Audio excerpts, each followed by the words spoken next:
Hi guys, we're the officers of Save Club. I'm Aditya. I'm Brian. I'm Snippy. Tune in to watch Stephanie Dixon from Green is the New Black talk about how to be more conscious. So, hi Stephanie. Welcome to the Zoom interview. We're very grateful that you're here, even despite the changing dynamic that you're able to be here with us. We're very thankful. So, Ms. Stephanie Dixon is the founder and editor-in-chief for Green is the New Black, an organization that promotes sustainability and environmental consciousness. So, for the people that don't know you, could you introduce yourself and what you do exactly? So hi everyone, sorry I can't be there with you, but be there virtually, new innovative way to communicate. So I'm the founder of Green is the New Black. Green is the New Black is a lifestyle and events platform with a mission to help people to live more consciously. And also to kind of, take these big complicated issues and break them down into what we call little green steps, so that it makes sustainability and conscious living something that we can do all the time, but also that really becomes a journey. Because sustainability is a journey. It's not something that you just are and are not. It's definitely a long journey. Yeah. During the period of our correspondence, I noticed that you signed every single email off with the phrase, live more consciously. So I'm wondering, what exactly does that mean for you?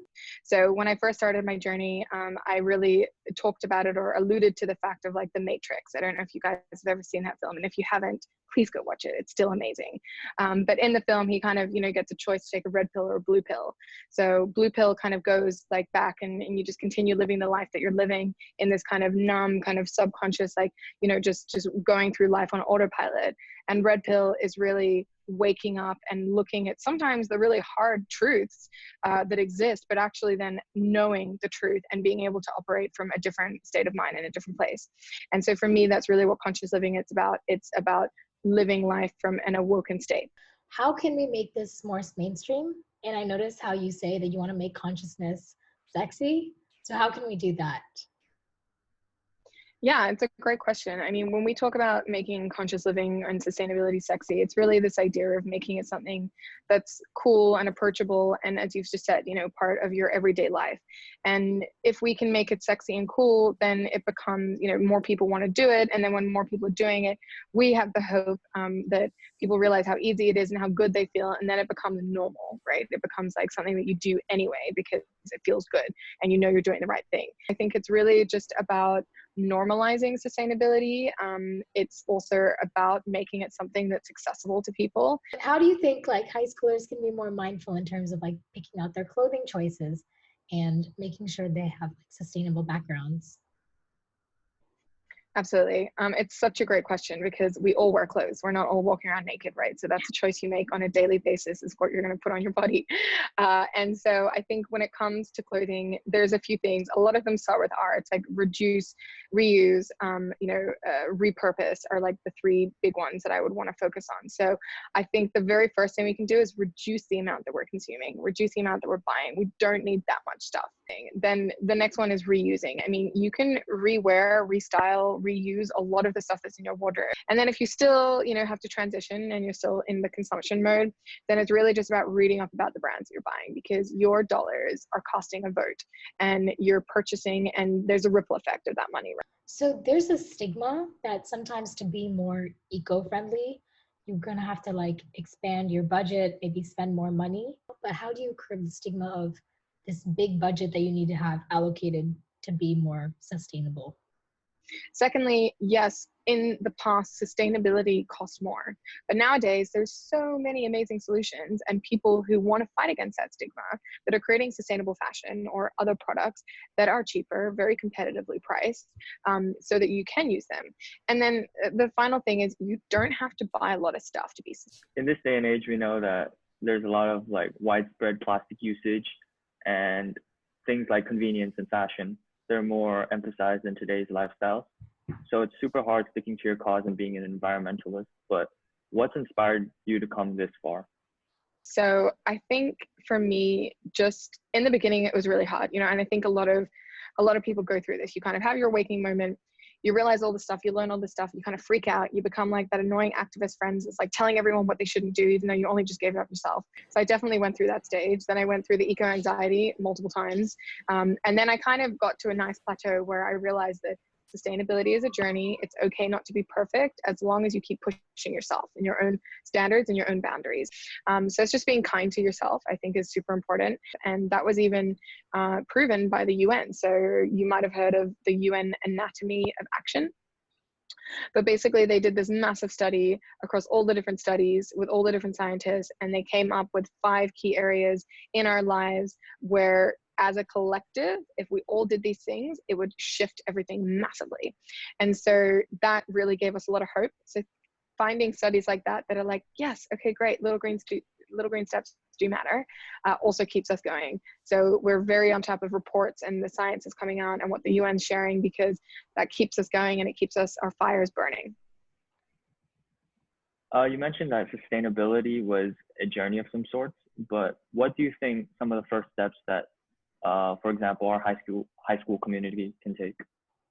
I think it really could boil down to the individual actions. So, reducing the amount of plastic that you're bringing onto school or that you're consuming, and trying to have reusables and things like, there are catered events, and making sure it's reusable crockery that's used. If it's, aircon settings is another big one. Looking at like those kind of things, I think have a huge impact, but also what you do at home. You guys are obviously having a wonderful education, you're learning about sustainability, but then are you implementing it at home, right? And can you take that into your house and help educate your parents and your siblings, or your grandparents and your aunties and uncles? So I think we forget the sphere of influence that we have, and being able to use that to have that ripple effect that I was kind of talking about before as well, I think is really important. So there are a lot of things that you can do at school, but there are a lot of things you can do as an individual, and taking that knowledge that you're learning and putting it to other use cases. That's great, yeah. And finally, if we go to your website, one of the first things that pops up is the Conscious Festival. And so for a lot of us that don't know, could you explain to us what that is? Yes. So our Conscious Festival is our biggest event of the year. And basically we have everything from fashion, beauty, lifestyle, F&B. We have live music, delicious food, and you wouldn't even know that it's vegan, which is the best part. So it's really like a massive festival for lots of different people. And now we're taking it virtual. And I wanted your perspective on another environmental issue that we face in our everyday lives: pollution. We all know that with the invention of more and more technology, our consumption of fossil fuels has rapidly increased, which in turn has increased carbon dioxide emissions harmful to the environment. Since one of your organization's main values is protecting the planet, how does your organization spread awareness and or take measures to help reduce the carbon footprint? So we're constantly learning more and more about the fossil fuel industry, about our deep reliance on it as a society, and the impact that that industry has. I mean, I'm sure you've heard some of the stats, that there's like 100 companies that are responsible for 71% of carbon emissions. And a lot of them are fossil fuel companies, concrete companies, oil, gas, coal, the whole lot. And they're all the ones that are deeply responsible for the state that we're in. And unfortunately, a lot of our systems rely on that. Our energy, our flights, our fuel, even plastic is made out of oil. So it's a really big thing. And I think what we do at Green is New Black is really create guides and articles that break this down so people can deeply understand what's going on. They can understand the part that they're playing in it and the role that they can do to basically change this around. So we also recently launched a YouTube channel, and that's really, all we can do at this stage is just help to explain our understanding of it, help our readers to navigate through that, and to connect them to experts that know more. There's this idea that you can use up your carbon budget and then offset it. How effective is that? It's such a loaded question and a tricky one to answer. But I would say at this stage, carbon offsetting is part of the process. And so I think right now it's an important step for us to move into the right direction. But further to that, more importantly, we need to reduce the amount of carbon that we're putting in the atmosphere. We need to then support and move to technologies that have a much lower carbon footprint, and we need to do that really fast. So, like, given that we are all students living in Singapore, it is evident that we are sheltered from most of the devastating effects of global warming. This might cause us to take these issues less seriously than what they really are. So, this creates a lack of understanding of the gravity of the issue. So, like, could you help remind us of how serious and urgent solving this issue is? In Singapore, as it is, we've had the hottest years on record in the last 10, 15 years. We are not going to be immune to the effects of climate change in Singapore. And it is something that will hit us in our lifetime, especially you guys as students, right? It's up to us to turn this around, even more your generation than mine as well. And so we need to understand that this is an emergency we are in a climate emergency, and it's going to take all of us very quickly taking massive action to turn this around. Otherwise, it's a very scary prospect of what the future could look like. However, we are still positive. I have to remain positive, and focusing on what we can control, the action that we can take, and activating people in a positive way is definitely the mantra that I believe in. So, because of the rising seriousness of the coronavirus pandemic, people all over the world have significantly cut down travel. One would assume that because of this, people's carbon footprints have drastically dropped. If this is true, how is the coronavirus pandemic kind of a preview of a pollution-free future? Yeah, I think this pandemic has been a very interesting time to see what happens when when the world gets a break from us. People wake up and realize, like, oh, I don't need to travel that much. I don't need to fly around the world to see people. I don't need to go to that conference or, necessarily have that holiday, or, I can lower my footprint and have still amazing experiences and adventures. So I'm hoping that this helps to wake a lot of people up. And realize that we don't need to consume as much, we don't need to travel as much, and we can, give the earth a little bit more of a break, and collectively, we can still work together on this. Okay. So, Stephanie, I would like to sincerely thank you for taking time out of your busy schedule to help us spread awareness about the environment. Hopefully, after listening to your opinions and perspective about conscious living, we as students can contribute to making this world a better place for all of us.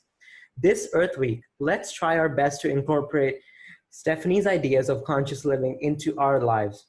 Let's take little green steps and promise to keep our environment green, because green is the new black. Thank you, guys. Thank you. Thank you so much. Yes, happy Earth Week. Yes. As a side note for all the students and faculty and teachers at home, as you all know, this is Earth Week, so there are a lot of environmental activities that our environmental service clubs have planned out. So be sure to be looking at your emails for Kahoot and fun quizzes that you can do throughout the week.